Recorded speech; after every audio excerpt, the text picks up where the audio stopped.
በትንሽ ገንዘብ ብዙ መነጋገር ሀብን ኮል ድንቅ አፕሊኬሽን መጣሉ። የኢንተርኔት አገልግሎት አለመኖርም ሆነ ተጠቃሚ አለመሆን እንዲሁም ርቀት ሳይበግረው ዘመድ ወዳጅ የያዘው የሞባይል ስልክ ላይ ሁሉ ያለ ችግር ሰተት ብሎ የሚደርስ የልብ የሚያስተነፍስ መተግበሪያ ሀብን ኮል። መተግበሪያውን ከጉግል ወይም ከአፕል ስቶር ያውርዱና ስልክ ቁጥሮን ሞልተው ወይም ማስገብተው ሳይን አፕ ያድርጉ። ለጥቀው ሪቻርጅ የሚለውን ሲጫኑ ከሚመጣሉ የክፍያ ዝርዝር ውስጥ የሚፈልጉትን ገንዘብ መርጠው ስልክዎን ይሙሉ። ከዛማ ምን ወገጡ መደወል አሁንም መደወል። አንድ ጊዜ የሞሉት ሂሳብ እስኪያልቅ ድረስ ያለ ጊዜ ገደብ ይጠቀማሉ። ሀብን ኮል ዘንድ ኤክስፓየርድ ብሎ ነገር የለም። በትንሽ ገንዘብ ብዙ ማውራት፣ በዛ ላይ ከሂሳቡ ቀንሰው በየትኛውም ሀገር ለሚኖሩ ወዳጅ ጓደኛ ስልክ መሙላት ይችላሉ። ሀብን ኮልን ያውርዱ፣ ያውጉ፣ ይጫወቱ፣ ይሳሰቁ። ሀብን ኮል አፕሊኬሽን የልብ የሚያደርስ አንጀት አርስ። በጉጉት ሲጠበቅ የነበረው የዲፕሎማቶች መንደር በሆነው በሳር ቤት ሳይታችን ላይ የቤት ባለቤት ለመሆን ፈልገው ሽያጭ በመጨረሳችን እድሉ ላመለጣችሁ ደንበኞቻችን ዳግመኛ በዛው ሳር ቤት ከቫቲካን ኤምባሲ ፊት ለፊት የተለያዩ የካሬ አማራጮችን እስከ 35% በሚደርስ እውነተኛ ቅናሽ ከ80 ካሬ ጀምሮ በ5.7 ሚሊዮን ብር የቤት ባለቤት ስናደርጎ በታላቅ ደስታ ነው። በተጨማሪም ቤተ መንግስት አቅራቢያ ያደረገውና የብዙሃኖች ትዝታ በያዘው በአቧሬ አዲሱ ሳይታችን ላይ ከባለ አንድ መኝታ ጀምሮ የመኖሪያ ቤቶችንና የንግድ ሱቆችን ደግሞ ከፈለጉ በኢንዱስትሪ መንደር በሆነው በገላን ባወጣረው ትልቅ የገበያ ማዕከላችን ላይ በጠቅላላ ዋጋ ከ2.6 ሚሊዮን ብር ጀምሮ የሱቅ ባለቤት ይሁኑ። ያለን ቦታ ውስን በመሆኑ እንዳያመልጦ።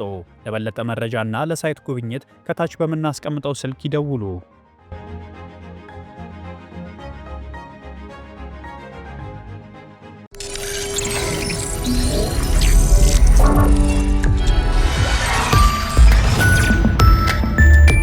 ይህ አዋዜ ሰበር ነው።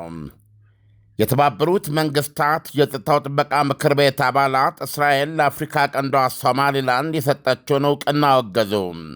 ከአባላቱ መካከል አያሌ አገራት እርምጃው ለጋዛ ፍልስጤማውያን የከፋ እንድምታ ሊኖረው ይችላል ብለዋል። በትናንቱ የኒውዮርክ የ15 አባል ሀገራት አስቸኳይ ስብሰባ የእስራኤልን እርምጃ ያልኮነነችው ዩናይትድ ስቴትስ አሜሪካ ብቻ ናት። እሷም ብትሆን እስካሁን ሶማሊላንድን በተመለከተ ያለኝ አቋም አልተቀየረም ብላለች። ለምክር ቤቱ የተናገሩት የሶማሊያ የተባበሩት መንግሥታት አምባሳደር አቡበከር ዳሂር ኦስማን አባል አገራት የእስራኤል ጠባጫሪነት ያሉትን እርምጃ በጥብቅ እንዲያወግዙ ተማጽነዋል። እርምጃው ሶማሊያን የመሰባበር አደጋ ውስጥ መክተት ብቻ ሳይሆን መላ የአፍሪካ ቀንድና የቀይ ባህር ክልሎችን ያተራምሳል ብለዋል። በተለይ ደግሞ ሶማሊያ አሉ አምባሳደሩ እስራኤል የጋዛ ፍልስጤማውያንን የሶማሌላንድ ሰሜን ምዕራባዊ ክፍል ውስጥ ለማስፈር የታለመ ነው ብላ በእጅጉ ትሰጋለች ብለዋል። አያይዞም ይሄ ለሕግና ለሞራል ፍጹም ደንታቢስ የሆነ እርምጃ መቆም አለበት ብለዋል። የምክር ቤቱ የአሜሪካ ምክትል ተጠሪ ብሩስ በበኩላቸው ሲናገሩ እስራኤል እንደ ማንኛውም ሉዓላዊ መንግሥት ሁሉ ዲፕሎማሲያዊ ግንኙነት የመመስረት መብት አላት ሲሉ ተከራክረዋል። ይሁንና በአሜሪካ በኩል የሶማሊላንድን ዕውቅና በተመለከተ የምንሰጠው ምንም መግለጫ የለም፣ በአሜሪካ ፖሊሲ ላይ የተደረገ ለውጥ የለም ሲሉ አክለዋል።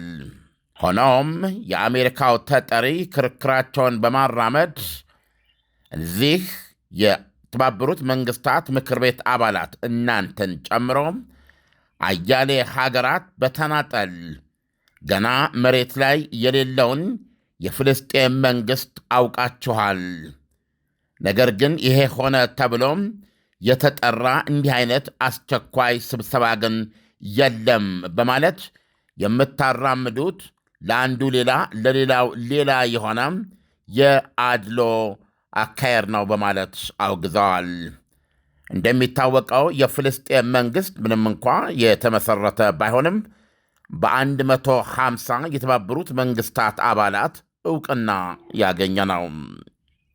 በምክር ቤቱ የእስራኤል ምክትል አምባሳደር ጆናታን ሚለር በበኩላቸው ሲናገሩ የሀገራቸው ውሳኔ ሶማሌ ላይ የተነጣጠረ ወይም የተራመደ የጠብ አጫሪነት እርምጃ አለመሆኑንና ወደፊት ከሁለቱም ወገኖች ጋር ውይይት ማድረግን የሚከለክል አይደለም ብለዋል። ዕውቅና የእምቢታ እርምጃ አይደለም፣ ዕድልና አጋጣሚ እንጂ ሲሉ አክለዋል። የ22ቱ የአረብ ሊግ አባላት የተባበሩት መንግሥታት ልዩ መልእክተኛ ማጂድ አብደልፈታህ አብደልአዚዝ በበኩላቸውም የእስራኤልን እርምጃ እንደ ቡድን ውድቅ አድርገዋል። ከዚህ የፍልስጤምን ሕዝብ በግዳጅ ለማስፈር ወይም ሰሜናዊ የሶማሌ ወደቦች ላይ የጦር ሰፈሮችን ለማቋቋም የታለመ ሕገወጥ ዕውቅና የተነሳ የሚከተል ማንኛውም እርምጃን ቡድኑ ይቃወማል ብለዋል። ቻይናና የቀድሞዋ የሶማሊላንድ ቅኝ ገዢ እንግሊዝም የእስራኤልን ዕውቅና ያነወሩ አገራት ሆነዋል። የቻይናው መልእክተኛ ሲንላይ የሶማሊያን ግዛት ለመከፋፈል የሚደረግ ማንኛውንም ድርጊት እናወግዛለን ብለዋል። ማንኛውም አገራት የራሳቸውን መልካ ፖለቲካ ጂኦፖለቲክስ ጥቅሞች ለማራመድ ተብሎም ተገንጣይ ኃይሎችን መርዳትና ማባባስ የለበትም ብለዋል። የምክር ቤቱ አባላት ሳይሆኑ ነገር ግን በመድረኩ ላይ መናገርና አቋማችንን መግለጽ እንፈልጋለን በማለት የተጠየቁና የተናገሩ አገራትም ነበሩ። ደቡብ አፍሪካ አንዷ ናች። የሶማሊያን ሉዓላዊነትና የግዛት አንድነት እናጸናለን፣ እናረጋግጣለን ብላለች በልዩ መልእክተኛዋ ማቲ ጆይኒ አማካኝነት። በዓለም አቀፍ ሕግ በተባበሩት መንግሥታት ቻርተርና በአሜሪካ ሕገ ደንብ መሠረት ብለዋል የደቡብ አፍሪካን ውሳኔ ምክንያቶች ሲያስረዱ። ኢሳይያስ እንደሰማው ነው በአብዛኛው ከአሜሪካ ብቻ በአንጻራዊነት የእስራኤልን እርምጃ ሊሆን የሚችል እርምጃ አድርጋ ስትቀበል በስተቀረ ሌሎቹ በአስገራሚ ሁኔታ እንግሊዝንም ጨምሮ የተቃወሙ ሆነው ተገኝተዋል። ዓለም እንግሊዝ እንግዲህ ከአሁን ቀደም ከነበራት የቅኝ ይዛት ስለነበረ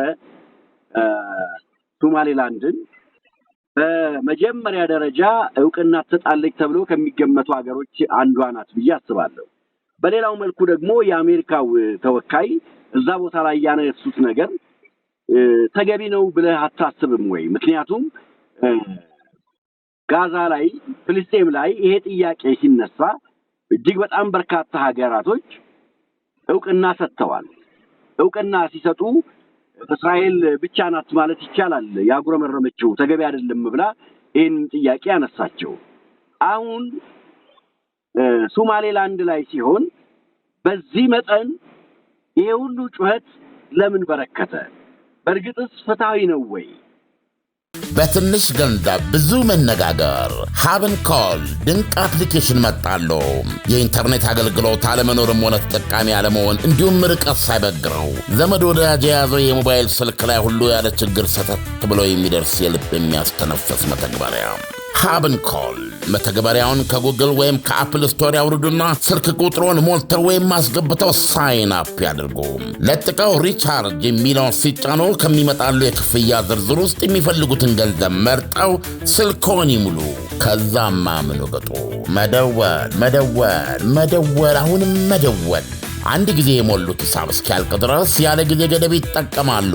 ሀብን ኮል ዘንድ ኤክስፓየርድ ብሎ ነገር የለም። በትንሽ ገንዘብ ብዙ ማውራት፣ በዛ ላይ ከሂሳቡ ቀንሰው በየትኛውም ሀገር ለሚኖሩ ወዳጅ ጓደኛ ስልክ መሙላት ይችላሉ። ሀብን ኮልን ያውርዱ፣ ያውጉ፣ ይጫወቱ፣ ይሳሰቁ። ሀብን ኮል አፕሊኬሽን የልብ የሚያደርስ አንጀታርስ። እንግዲህ አንድን ሀገር ሊያደርጉ የሚችሉ በዓለም አቀፍ ሕግ የተደገፉ መመዘኛዎች አሉ። ከነዛ መመዘኛዎች መሟላት በኋላ ዕውቅና ፖለቲካ ነው ኢሳያስ። ስለዚህ ለምሳሌ የአረብ ሊግን ብትወስደው 22 አባላት ያሉትና አረባዊ ጥቅሞችን ለማስከበር እንደ ቡድን የሚንቀሳቀስ ኃይል ነው። ስለዚህ በስከዛሬ የአረብ ሊግ ህልውናም የምናውቀው ነገር ይሄ ነው። ለምሳሌ በግብፅና በኢትዮጵያ መካከል በአባይ ናይል ላይ ባለው ጉዳይ ላይ ባላቋረጠ ሁኔታ አቋምና ድጋፉ ከግብፅ ጋር ነው እንጂ የተለየ የዓለም አቀፍ ሕግን የተለየ ኢትዮጵያ እንደ ሀገር ያላትን ጥቅም ሊኖራት የሚገባውን የሚል ትንተና አይሰራም። ይሄ የግብፅ ጉዳይ ነው። ግብፅ የአረብ ሀገር አባል ናት። ስለዚህ ግብፅ ነው የሚደግፈው። እንደዚህ ለማድረግ ምንም አይነት ፍላጎትም ዝግጅትም ያለው የማይመስል የአፍሪካ ህብረት ነው። የአፍሪካ ህብረት ሌሎች አፍሪካ ያልሆኑ ኃይላት በአፍሪካ ላይ ያላቸውን ዓላማና ግብ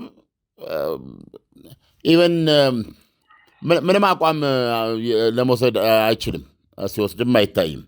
ሰውም በዚህ አልፈን ለምሳሌ ያክል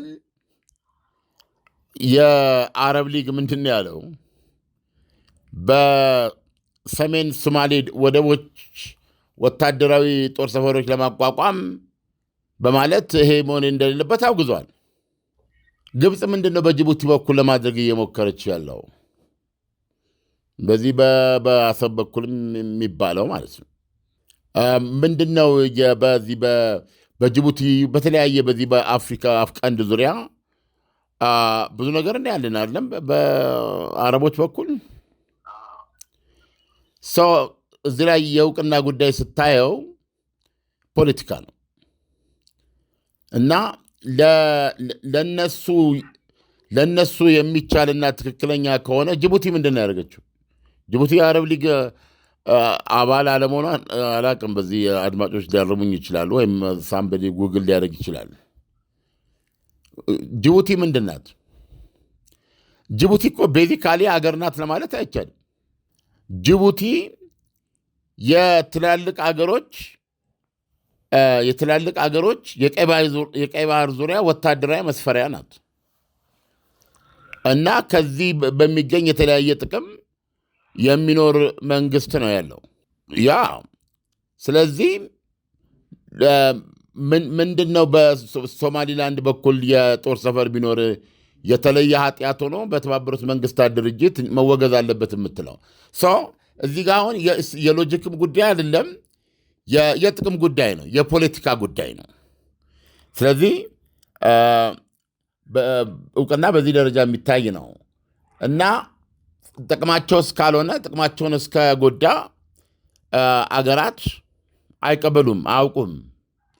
አገር ሊያደርግ የሚገባ እንደ ህዝብ ለምሳሌ እውቅና ሲሰጥ የሶማሊ መጀመሪያ ሁሉ ነገር ማለቅ ያለበት የማንኛውም ሀገር እርግማንም ሆነ በረከት በራሱ በዛው በሀገሩ ነው የሚወሰነው። የዚህ በረከት ያላቸው ሀገሮች የሂዝቡላ አንድነት ብቻ አይደለም እና አንድነታቸው አቅም፣ እውቀት፣ ጥንካሬ ሆኖ ህዝቦቻቸውን ሰማያ ሰማያት ላይ አድርሰዋል። ከራሳቸው የትልልቅ ሀገሮችን ታሪክ ብትመለከት ይሄ ነው። በዙሪያችን ያሉ የተለያዩ በአንጻራዊነት ሰላም፣ ብልጽግናና ደስታ ያላቸው ሀገሮች ከሄድክ ልክ እንደ አንድ ሰላም ያለው ቤተሰብ የሆነ ሀገር ነው የሚያድገው። ነገር ግን የራስህ ዕጣ ፈንታ ሆኖ በውስጥ ደግሞ የተረገምክ ከሆንክ ትሰባበራለህ። ስለዚህ ይሄ የማን ኃላፊነት ነው? ይሄ የማን ኃላፊነት? የዛ የሀገሩ ነው። አየህ፣ ሱማሌ መሆን መቻል ነበረበት። አየህ፣ አሁን ካርታውን ገብተህ ስትመለከት በተለያየ ቀለም ሶማሊያ 4 ቦታ ደምቃ ነው የምትታየው። የሶማሌላንድ ጉዳይ ብቻ አይደለም። ፑንትላንድ የሚሉት ጃባል፣ ብዙ እንደዚህ አይነት ነገር ታያለህ። በጣም ስትራቴጂክ የሆነ ቦታ ላይ ነው። በባህር በጣም የሚገርም የባህር ዳርቻ ሀገር ነው። የውቅያኖስ ዳርቻ ሀገር ነው። ትልቁ ነጥብ ምንድን ነው?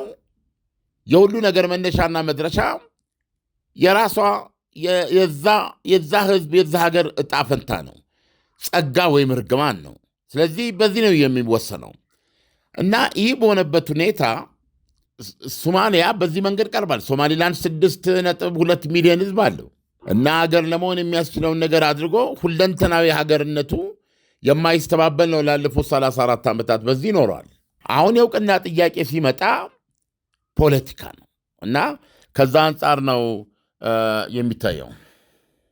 አዎ አሁን በዚህ ሂደት የምታልፍ ከሆነ ሶማሌላንድ የሀገርነት እውቅና አሁን እያገኘች አይደለችም እና ከእስራኤል ብቻ እውቅና ስለሰጠቻት አገር የመሆን እውቅና ሂደቱ ይሰናከላል ወይስ ይቀጥላል ተብሎ መገመት ይቻላል? ከአሁን ቀደም ካሉት ነባራዊ ሁኔታ ተነስተን በጉጉት ሲጠበቅ የነበረው የዲፕሎማቶች መንደር በሆነው በሳር ቤት ሳይታችን ላይ የቤት ባለቤት ለመሆን ፈልገው ሽያጭ በመጨረሳችን እድሉ ላመለጣችሁ ደንበኞቻችን ዳግመኛ በዛው ሳር ቤት ከቫቲካን ኤምባሲ ፊት ለፊት የተለያዩ የካሬ አማራጮችን እስከ 35% በሚደርስ እውነተኛ ቅናሽ ከ80 ካሬ ጀምሮ በ5.7 ሚሊዮን ብር የቤት ባለቤት ስናደርጎ በታላቅ ደስታ ነው። በተጨማሪም ቤተ መንግስት አቅራቢያ ያደረገውና የብዙሃኖች ትዝታ በያዘው በአቧሬ አዲሱ ሳይታችን ላይ ከባለ አንድ መኝታ ጀምሮ የመኖሪያ ቤቶችንና የንግድ ሱቆችን ደግሞ ከፈለጉ በኢንዱስትሪ መንደር በሆነው በገላን ባወጣነው ትልቅ የገበያ ማዕከላችን ላይ በጠቅላላ ዋጋ ከ2.6 ሚሊዮን ብር ጀምሮ የሱቅ ባለቤት ይሁኑ። ያለን ቦታ ውስን በመሆኑ እንዳያመልጦ። ለበለጠ መረጃና ለሳይት ጉብኝት ከታች በምናስቀምጠው ስልክ ይደውሉ።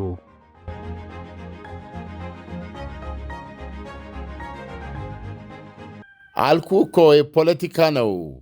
አሁን የተባበሩት መንግስታት የጸጥታው ጥበቃ ምክር ቤት 15 አባላት የሰጡትን ወይም የወሰዱትን አቋም ሰምተናል። ይሄ ለሶማሌ አንድነት ዋስትና የሚሰጥ አይደለም። የሶማሊላንድ የተባበሩት መንግስታት ድርጅት አባል ላይሆን ይችላል። መቋዲሾ ለምሳሌ የሶማሊያ መንግስት የሶማሊያ ሀገረ ሶማሊያ አጠቃላይ መቋዲሾ ነው። ስለዚህ ሶማሊያ እውቅና እስካልሰጠችው ድረስ የሶማሊላንድ እውቅና ብታገኝም የዓለም አቀፉ ማህበረሰብ አባል ልትሆን አትችልም። ዞሮ ዞሮ የፈለገ ቢሆን ሌላ ሁሉ ሊቀበለው የሚችልበት ሁኔታ ቢኖር እንኳ በድምፅ ብልጫ ማለት ነው። በድምፅ ብልጫ እድል የማግኘት እድል ቢኖራት እንኳ ለዛ አትበቃም። ምክንያቱም የዋነኛው 5ቱ ቋሚ ሀገራት መካከል ቻይና አለች።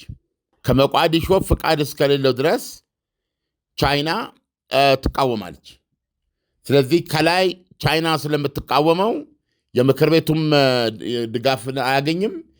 ወደ ጠቅላላ ጉባኤ የመድረስ እድልም የለውም እንጂ የሶማሊላንድን እውቅና ግን አያግደውም። የተለያዩ ሀገራት በራሳቸው ትንተና መነሻነት እውቅና ይሰጣሉ። ስለዚህ ያ እውቅና ደግሞ የእስራኤል እውቅና ራሱ ለሶማሊላንድ ህጋዊነት የሰጠ ነው። ሶማሊላንድ አሁን ሀገርነቷ በአንድ ሉዓላዊ ሀገር እውቅና ያገኘ ነው። አየህ፣ ከእስራኤል በፊት ከነበረችበት ሁኔታ በጣም የተሻለ ደረጃ ላይ ትገኛለች። ከእስራኤል ጋር ሙሉ ዲፕሎማሲያዊ ግንኙነት ትጀምራለች። ምንድነው አምባሳደሮቿን ትለዋወጣለች። በሁለቱ ሀገሮች መካከል የኢኮኖሚ የተለያየ በሁለት ባይላተራል ግንኙነቶች በሚያስችሉት መጠን ያ ግንኙነት ይደረጋል። ስለዚህ ሶማሊላንድ ሀገር ናትና በእስራኤል በኩል እንደ ሀገር ለእስራኤል ማድረግ የምትችላቸው አቅሞች አሏት። እስራኤልም እንደ ሀገር ለሶማሊላንድ ማድረግ የምትችላቸው አቅሞች አሏት። ስለዚህ የሶማሊላንድ ህልውና በጣም ተራምዷል።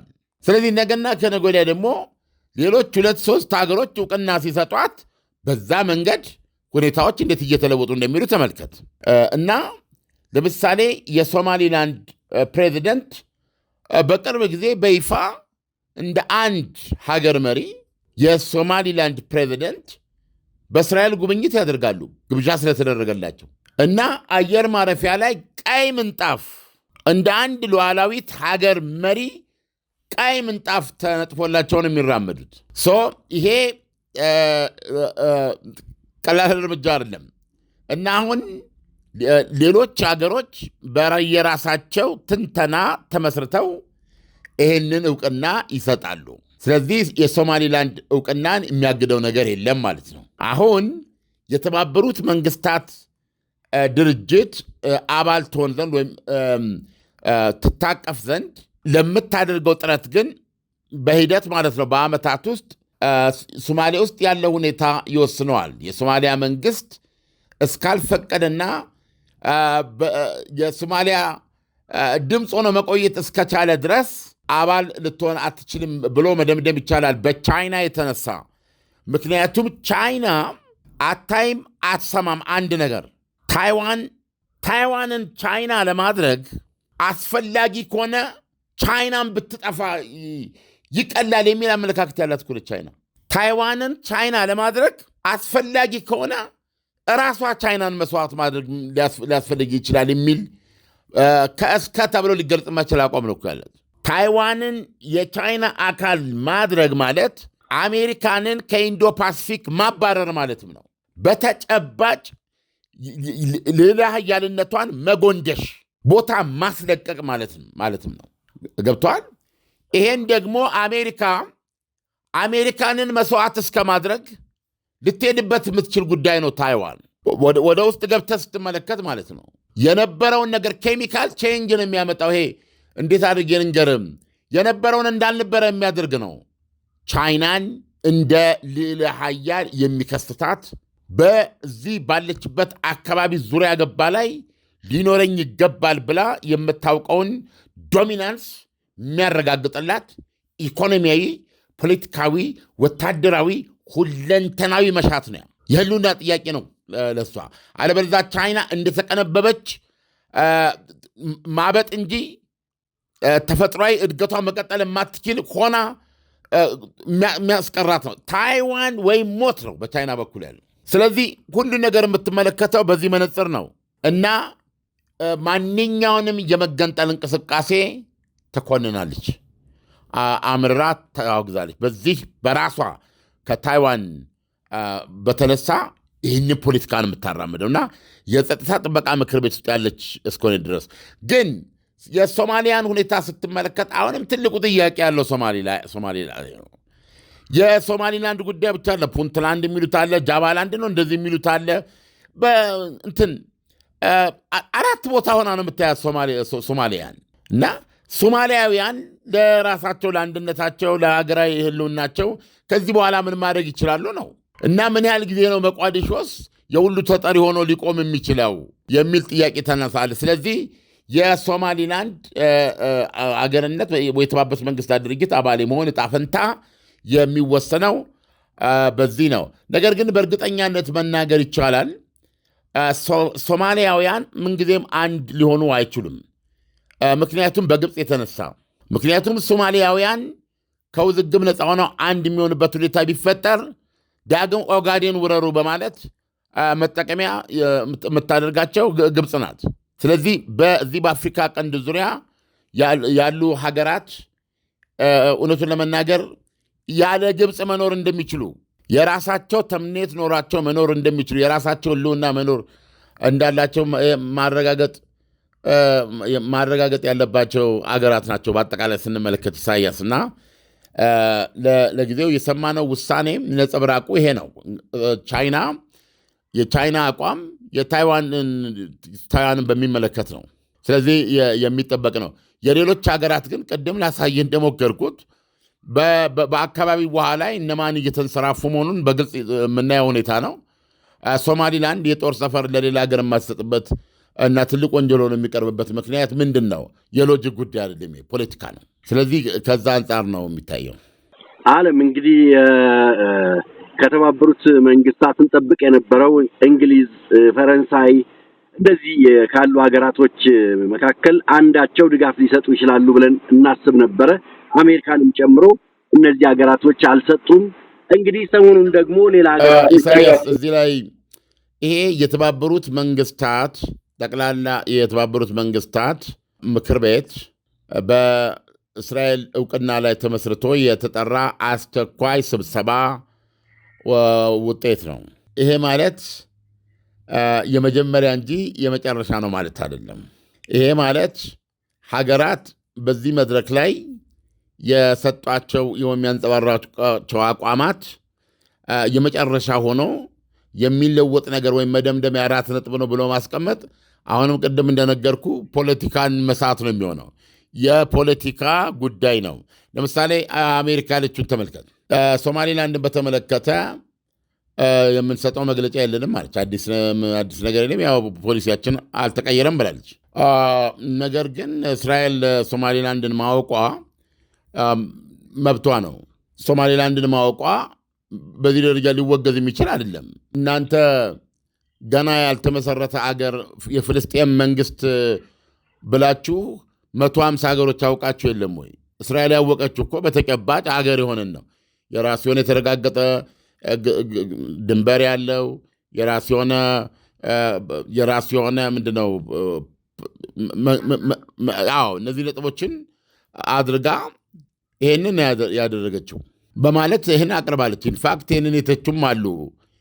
ግን ምን ማለት ነው? ይሄ ምን ማለት ነው? አንድ ሰው ይህንን ቢረዳ ምንድን ነው አሜሪካ በዚህ እርምጃ ውስጥ ያየችው ኃጢአት የለም። እስራኤል የመለሰችው ምላሽ ምንድን ነው? እስራኤል ይህንን እርምጃ ስትወስድ ይሄ የኦፖርቹኒቲ ነው እንጂ ማነው ሶማሊያን ለመጉዳት የተደረገ አይደለም። ሁለቱ ሶማሊያዎች ጋር ደግሞ አለመነጋገርን መሰረት ያደርግ ነገ እነጋገራለሁ ከመቋዲሾ ጋርም። መቋዲሾ ጠላት አይደለችም። ሶማሊላንድንም እንደዚህ ከሁለቱ ጋር እንወያይበት ነገር ነው ብላለች። ይሄ ምንድን ነው የሚያሳየው? አሜሪካ ነገ የተለወጠ አቋም ካላት ኦልሬዲ መሰረቱን አስቀምጣለች። ሶማሊላንድን ማወቅ ኃጢአት አይደለም ብላለች። ለምሳሌ በእንግሊዝ በኩል በከፍተኛ ደረጃ እያነበብን ያለው ምንድን ነው?